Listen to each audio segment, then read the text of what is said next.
Okay, Nick, we're at the War Memorial. What's going on today? Okay. We're releasing a report on the recession and the war in Iraq. And this is the first report that's done nationwide polling, state by state, to discover what people think are the connections between the recession and the war in Iraq.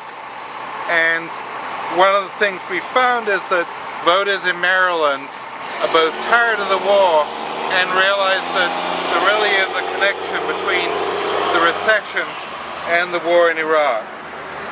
46% of voters are severely worried about the sinking economy's effect on our state and feel like as the US economy goes down, so will Maryland's economy goes down. And when given a choice, 67% of voters would rather invest the billions we're dumping in Iraq into critical priorities in the economy. That means over 2/3 of the people in Maryland want to invest in our economy and the priorities of strengthening our infrastructure and saving their homes here rather than dumping it in Iraq. In fact, right here in Maryland, we could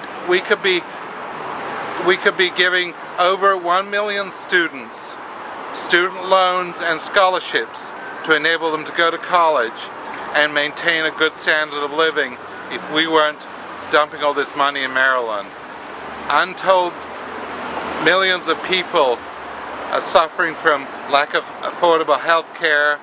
54,000 units of affordable housing could be, just in Maryland, could be subsidized if we weren't spending this money on Iraq. And I want to turn it over to a couple of other people now, but I'd like to make sure that this report, which has been using standard statistical analysis, does get out to the public of Maryland. And what group are you speaking for now, I'm Nick? speaking for MoveOn.org. Thank you, and the people of Maryland. Okay, thank you. I'm Wendy Schubert. I'm a retired nurse. I've been concerned about the health care, but more importantly, I'm concerned about the way that they've been spending money on Iraq. They haven't been keeping tabs on it. They haven't been monitoring it well, and there are many American companies in Iraq that are American companies that are not managing the money well. They are corrupting the amount of money that they're charging the government. They're doing laundry and charging $99 for one soldier's laundry. He's not permitted to do his own, and it's returned to him gritty. He even asked his commander, could he do his own, and he was forbidden. They run health clubs, and different people go in, and if they use two parts of the facilities, they're counted as two people, and so there's great overcharging. I've known about this for over 2 years. None of it is ever talked about. A lot of this money, they wouldn't have to keep asking for so much money if they were aware of this corruption or doing something about it.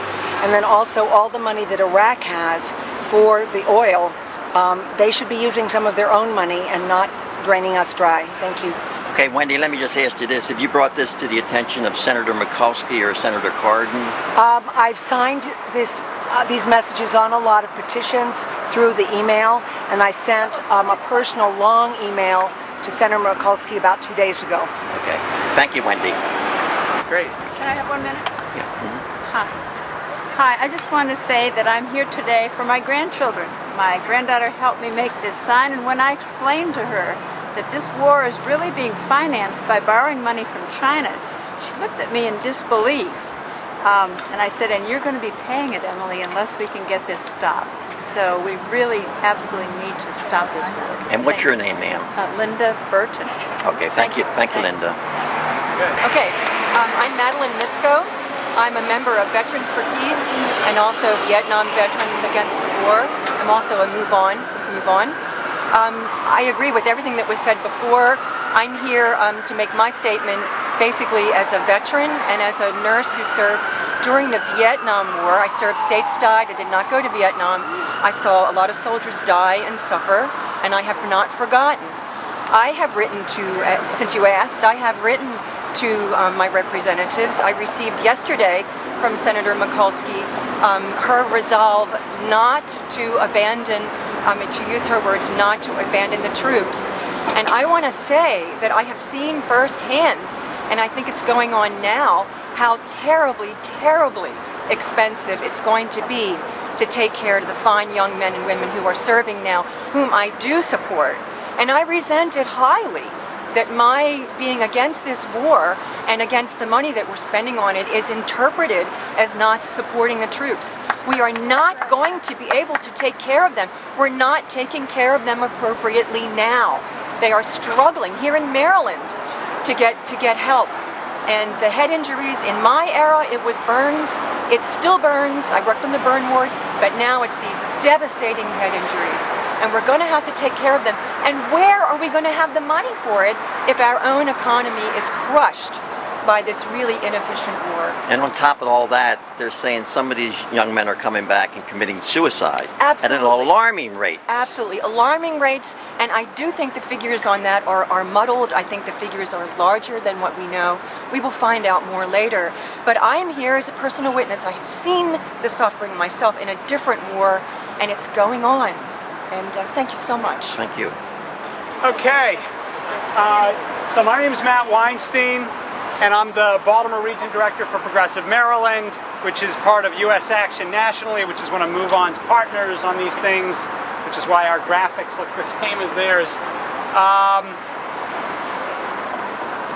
We are an organization that is a working families organization. We're a coalition of unions, civil rights groups, and religious advocates, and mainly work on working families issues. We came late to the peace movement. We only came out against the war about a year ago because I guess the unions and civil rights groups aren't always the first to oppose unjust wars, but it was clear, certainly by a year ago, that the amount of money that we were spending and the loss of lives had reached a point where it certainly became a critical issue for many of our members.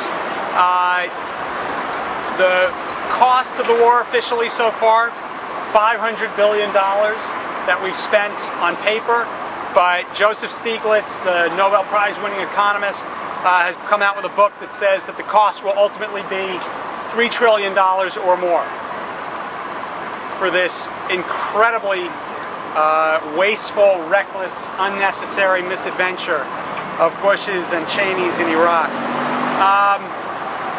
So the figures that we heard from the press release make a great point of how much we're spending every second, every minute.